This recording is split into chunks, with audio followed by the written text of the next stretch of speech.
Okay, let's unpack this. We're diving headfirst into the very beginnings of a really fascinating figure from the Ashanti Kingdom. Mhm.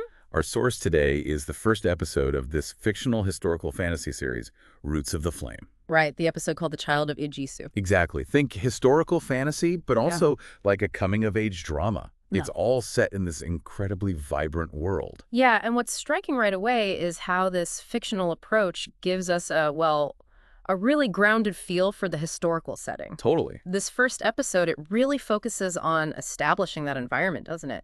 And introducing the young protagonist, Ya Asantewa. In the Ejisu village. Yeah, in the Ashanti Kingdom around the 1840s, it's depicted as, full of life, mud brick homes, all that lush greenery. It's really about setting the stage. Figuratively and literally, yeah.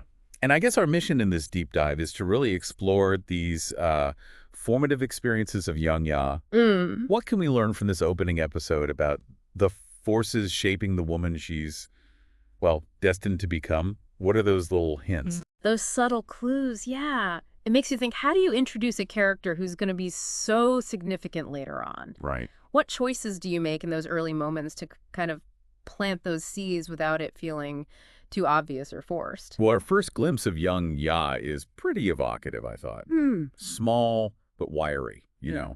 bright eyes, this mischievous grin. Yeah, energetic. You feel it straight away. And she's wearing a slightly oversized kente wrap, which, for anyone unfamiliar, kente is this really important woven cloth in Ashanti culture, loads of symbolic meaning, Huge significance. and just a single bead in her braids. Even these small details, they give you a sense of this spirited kid. And that spirit, it's shown immediately, isn't it? With that story about the children and the ball stuck in the tree. Oh, yeah? Despite being small, she just jumps right in to help. Her determination, even with that little slip she has, Right. it shows resilience, initiative. It really does. A small moment, Mhm. but it speaks volumes about her early character. And it's not just her solving the problem. It's how she is with the other kids, that playful side.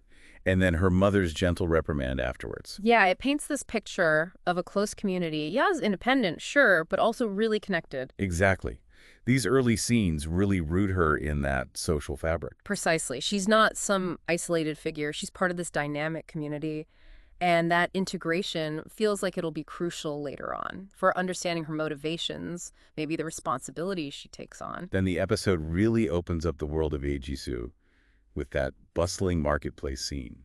Oh, yeah. Vivid. You can almost hear it, can't you? Vendors shouting, baskets overflowing, the smell of fish, the glint of gold trinkets. And amidst all that, you've got kids playing, a griot chanting. Right, the storyteller, keeper of oral tradition in West Africa, huge role. Absolutely. And warriors laughing nearby. It's just this rich sensory overload almost. It really is.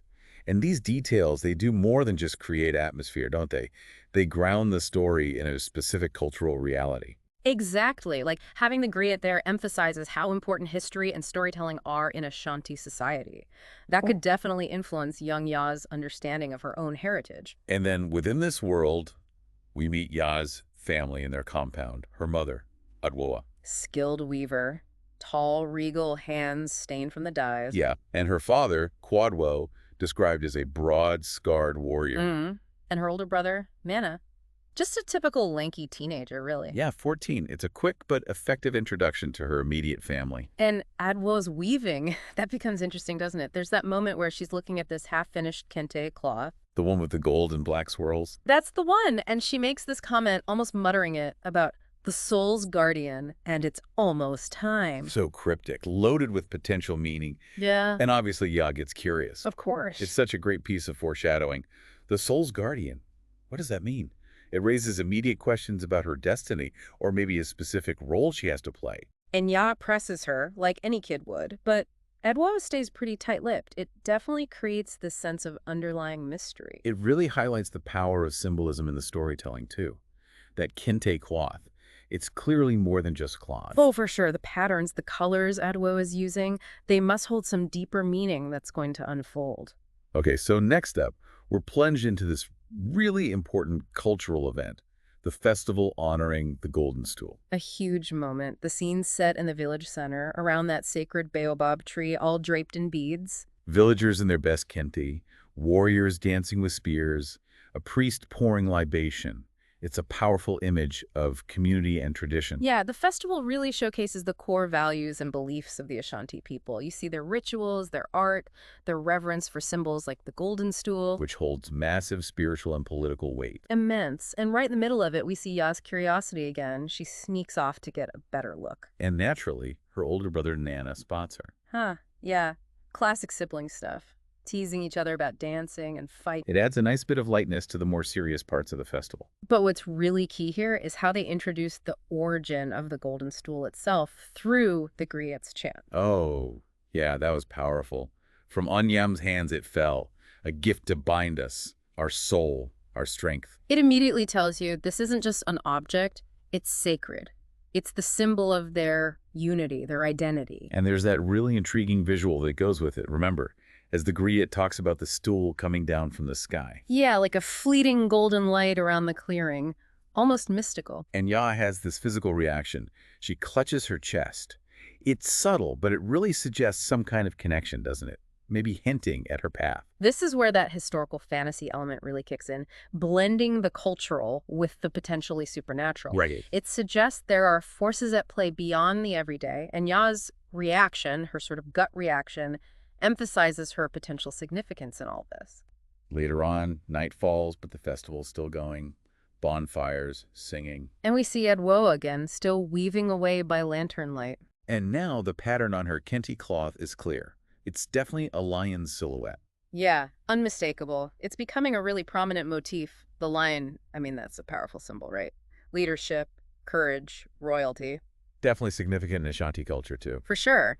So seeing it emerge in Adwoa's weaving right then feels very deliberate, especially after her comment about the soul's guardian. It deepens the mystery around Ya's future, doesn't it? Absolutely. And then comes another pivotal moment between them. Adwoa takes that cloth, the one with the lion now. And wraps around Ya. Yeah. And says, "This is more than thread, Ya. It's a story. One day, you'll understand. The soul's guardian.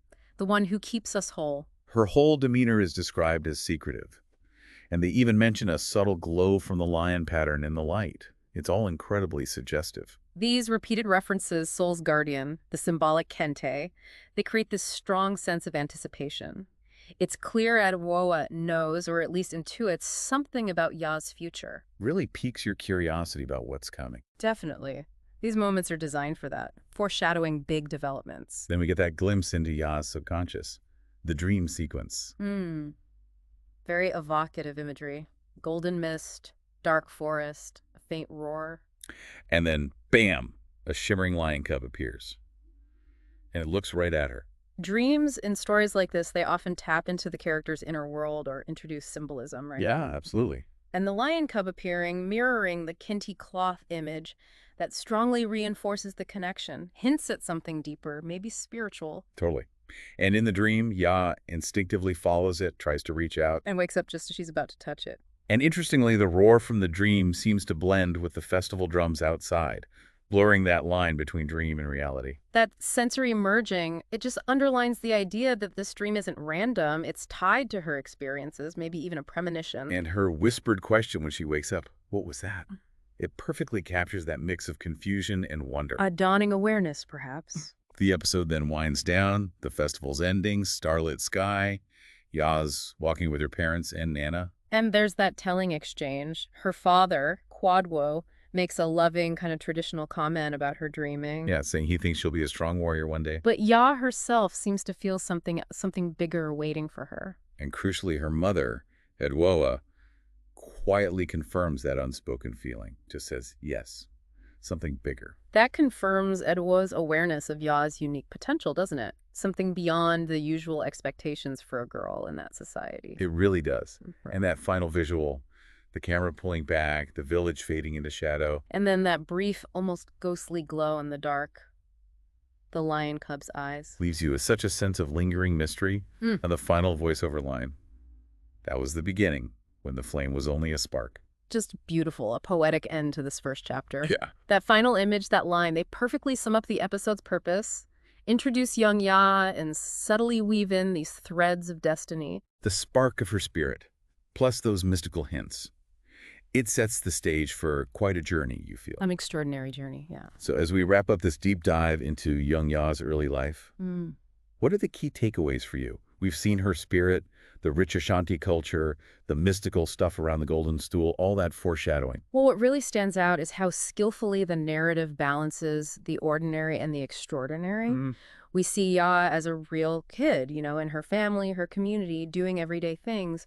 But woven through it all are these subtle, almost magical hints that she's different, set apart somehow. the lion symbol. Yeah, the lion, her mother's cryptic words, that powerful dream, it all builds this sense of a unique destiny unfolding. And for you, the listener, if you're keen on getting knowledge quickly but also thoroughly, think about how this episode lays that groundwork so well. Right. Seemingly small details, that single bead, the patterns that Woa weaves, the fleeting golden light, that it can be incredibly significant, hinting at a much bigger story, a character's ultimate purpose.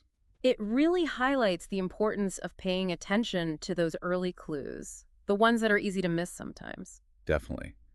So this exploration leaves us with a pretty compelling thought, doesn't it? It does. What do these first glimpses of Ya's childhood and all the mysteries around the Golden Stool, Mm. what do they suggest about the challenges and triumphs waiting for her down the line? And what could it really mean to be the soul's guardian? It makes you wonder, how do these seemingly ordinary moments in a young girl's life shape someone extraordinary, someone destined for such a crucial role?